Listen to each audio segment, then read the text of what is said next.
Hello students, good morning. Now welcome in our English class.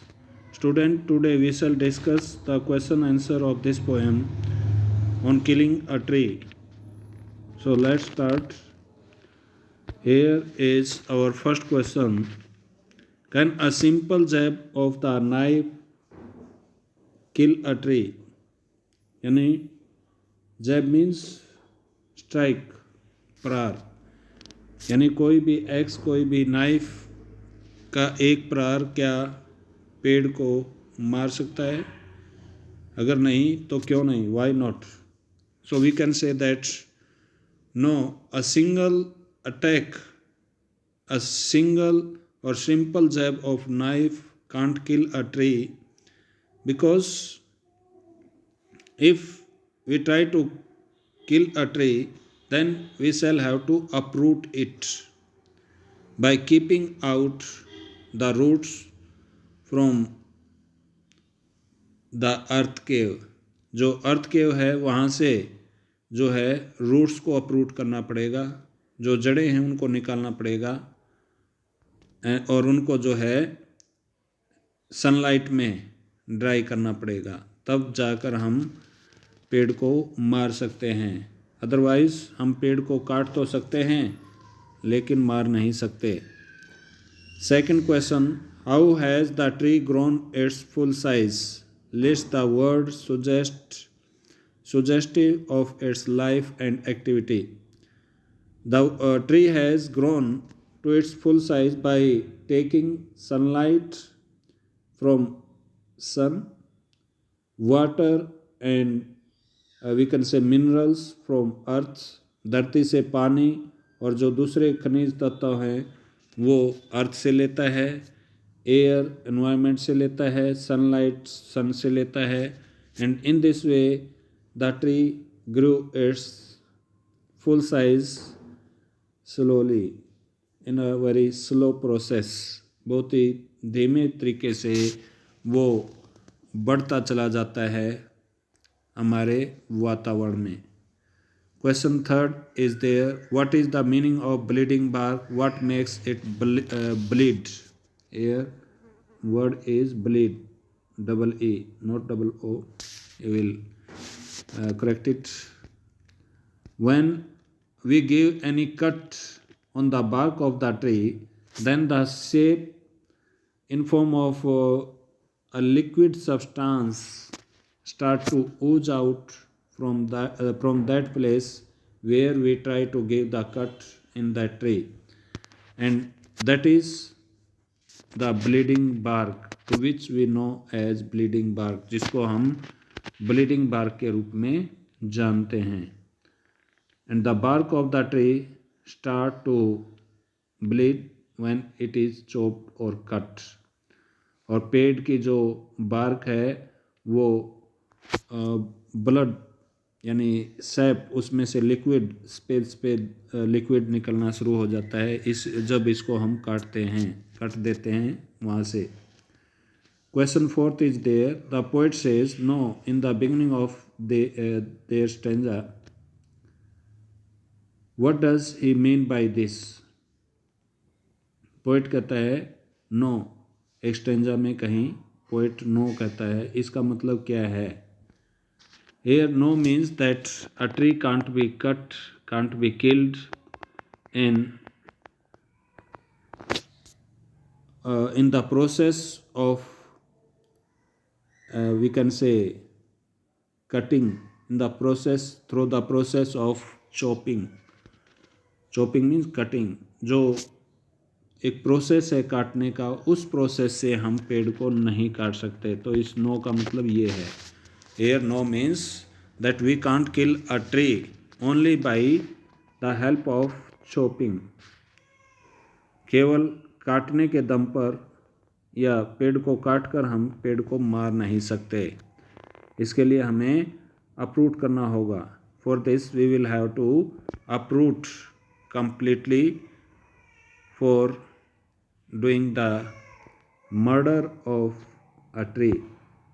एक पेड़ का खून करने के लिए, कत्ल करने के लिए हमें इसको अपरूट करना होगा, इसकी जड़ों को निकालना होगा, खींचना होगा और उनको सुखाना होगा, तब जाकर ये पेड़ मरेगा। Question 5, what is the meaning of anchoring earth and earth cave? Anchoring earth का मतलब क्या है और अर्थ केव का मतलब क्या है? The earth serve the purpose of anchor means purpose of support and cave for the tree, मतलब वो उसके लिए एक केव बना देती है। इस तरह से धरती के अंदर केव बन जाती है, यहाँ ये जड़ें आती हैं और ये जो धरती है ये धरती इसको सपोर्ट करती है, इस ट्रंक को, इस पेड़ को।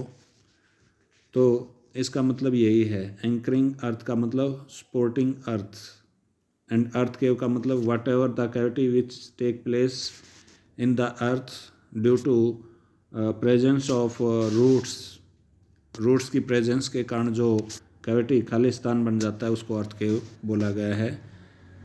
It gives food to the tree, ये जो है एंकरिंग अर्थ और अर्थ केव के द्वारा जो है भोजन प्रोवाइड किया जाता है पेड़ को। And becomes a cave for its roots, और धरती के अंदर एक गुफा बन जाती है इसकी जड़ों के लिए, इसको सपोर्ट देने के लिए। नेक्स्ट है, what does the poet mean by the strength of the tree exposed? इसका मतलब क्या है?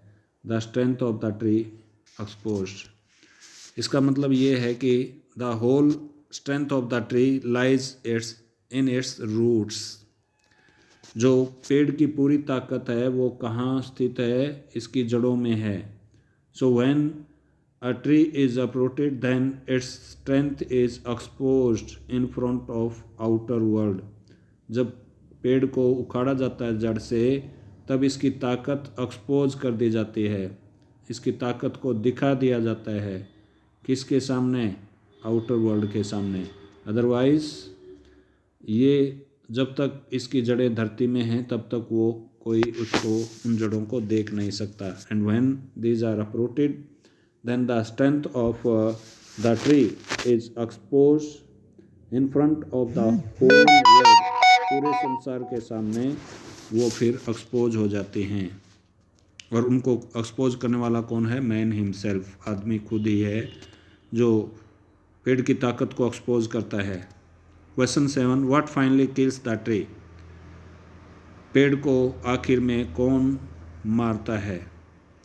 For killing a tree it is to be uprooted completely, यानी पेड़ को मारने के लिए इसको पूरी तरह से अप्रूट करना होता है, पूरी तरह से जड़ों से उखाड़ना होता है।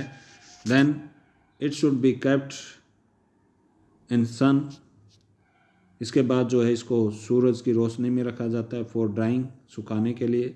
And in this way the tree is dried completely, और इस तरह से पेड़ को सुखा दिया जाता है पूरी तरह से और पूरी तरह से मार दिया जाता है। The tree is killed completely means only by killing a tree, suppose this tree is there,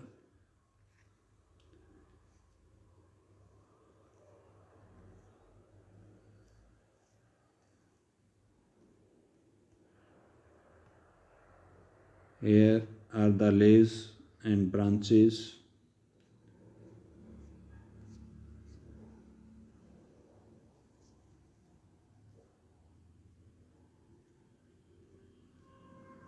and if we cut this tree from this place where trunk is too much solid, जहाँ trunk काफ़ी solid है, तना काफ़ी solid है, वहाँ से हम इसको काट देते हैं। then after some time the remaining trunk will again flourish in the same form if it is not uprooted, यदि इसको ये जो जड़ हैं इनको ना उखाड़ा जाए तो ये दोबारा से फ्लोरिश हो जाता है, दोबारा से पैदा हो जाता है और उसी फॉर्म में आ जाता है। तो इसको काटने के लिए, इसको मारने के लिए जड़ों को अपरूट किया जाता है, उनको सुखाया जाता है। देन इट इज़ किल्ड, तब ये जाकर मरता है। सो these were the question answer. You will note down these question answer and also try to write these question and learn them.